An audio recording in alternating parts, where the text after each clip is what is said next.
वाटतं आम्ही छत्रपती महाराज दिसावं, पण छत्रपतीचे गुण आपल्या जीवनामध्ये यावे असं कोणालाच वाटत नाही.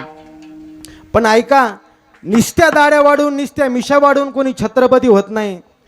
त्याच्याकरिता छत्रपतीचे गुण आपल्या अंगामध्ये यावे लागतात. ज्या धर्मवीर संभाजी महाराजांनी आपल्या धर्मासाठी स्वतःच्या जीवाचं बलिदान दिलं, कित्येक दिवस त्या औरंगजेबाचा त्रास सहन केला. पावला पावलाला विचारलं जात होतं, संभा धर्म परिवर्तन करणार का?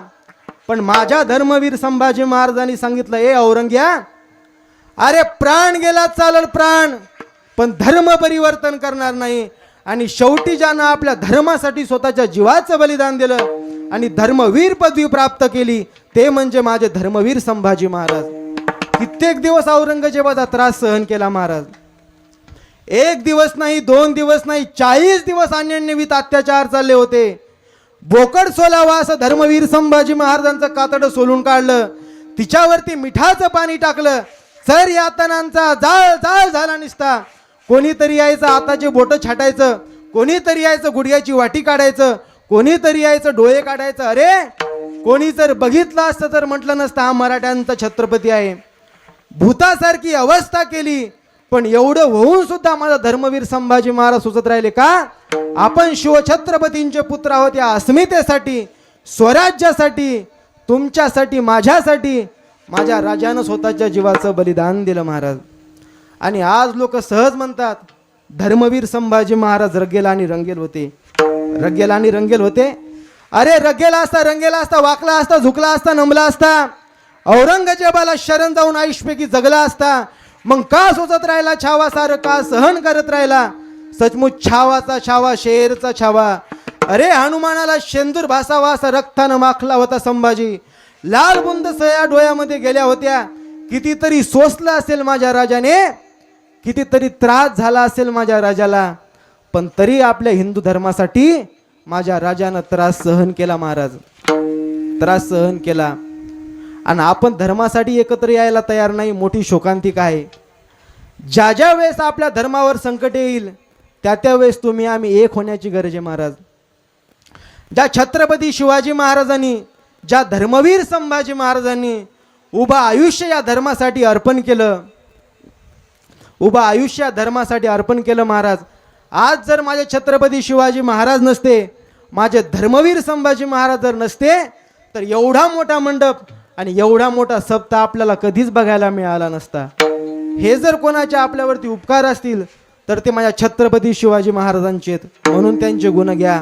आज जर माझा राजा नसताना तर अंगणातली तुळस आणि मंदिरावरला कळस आम्हाला कधीच बघायला मिळाला नसता.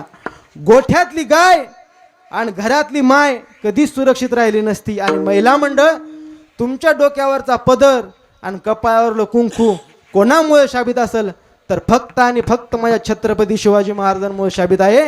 हे कधीच विसरू नका. माझा एक राजा जर नसताना तर आज हा मंडप आपल्याला पाहायला मिळाला नसता महाराज. म्हणून छत्रपती शिवाजी महाराजांचे गुण घ्या. त्याच्या अगोदर माझे छत्रपती शिवाजी महाराज कसे होते ऐका. आईच्या पायावर डोकं ठेवणारे, गाईच्या पायावर पाणी टाकणारे, संतांच्या चरणावर लोटांगण घालणारे आणि परस्त्रीला माय समजणारे छत्रपती शिवाजी महाराज होते. हे 4 गुण जरी आपल्या जीवनामध्ये आले ना तर आपल्या जीवनाचं सोनं झाल्याशिवाय राहणार नाही महाराज. पहिला, मातृदेव भव पितृदेव भव. प्रत्येकानं जर आपल्या आईवडिलाची सेवा केली ना तर माझ्या पांडुरंगाला आनंद झाल्याशिवाय राहणार नाही. म्हणून प्रत्येकानं आईवडिलाची सेवा करा. नंबर 2, गोमाता. गोमाता ही हिंदू धर्माची आराध्य देवता आहे. म्हणून प्रत्येकानं गायीचं पालन करा, गायीचं रक्षण करा. आपण जर गायीचं पालन आणि रक्षण केलं तर माझ्या छत्रपती शिवाजी महाराजांना आनंद झाल्याशिवाय राहणार नाही. आणि नंबर 3, परस्त्री माते समान आणि परधन वमना गमन. स्वतःची पत्नी सोडून या जगातल्या सगळ्या स्त्रिया मला आई समान आहेत ही शिकवण ज्या दिवशी आपल्या मनामध्ये येईल त्या दिवशी खरे शिवाजी महाराजांचे गुण आपल्यामध्ये आले. कुठंतरी भान ठेवा, सावधान व्हा. आपणच दाढ्या वाढवायच्या, आपणच मिशा वाढवायच्या आणि आपल्याच आई बहिणीकडे वाईट नजरेनं बघायचं, ही शिकवण माझ्या राजाची नाही महाराज. आज जर माझ्या छत्रपती शिवाजी महाराज शासन असतं ना तर महाराष्ट्राच्या कोणत्याच कानोकोपऱ्यात बलात्काराची केस झाली नसती. एवढं कठोर शासन माझ्या राजाचं होतं. एक वेळेस राजाच्या पाटलानं गुन्हा केला होता, तर त्याचे हात आणि पाय तोडले आणि चौरंग केला आणि सांगितलं याला वेशीवर टांगा, कळू द्या जनतेला, कळू द्या रयतेला, माझ्या महाराष्ट्रातल्या आया बहिणीकडे जो वाईट नजरेनं बघेल त्याची काय हाल होतील हे जगाला कळावं म्हणून राजाच्या पाटलाला वेशीवर टांगलं होतं. एवढ्या कठोर शासन माझ्या राजाचं होतं महाराज.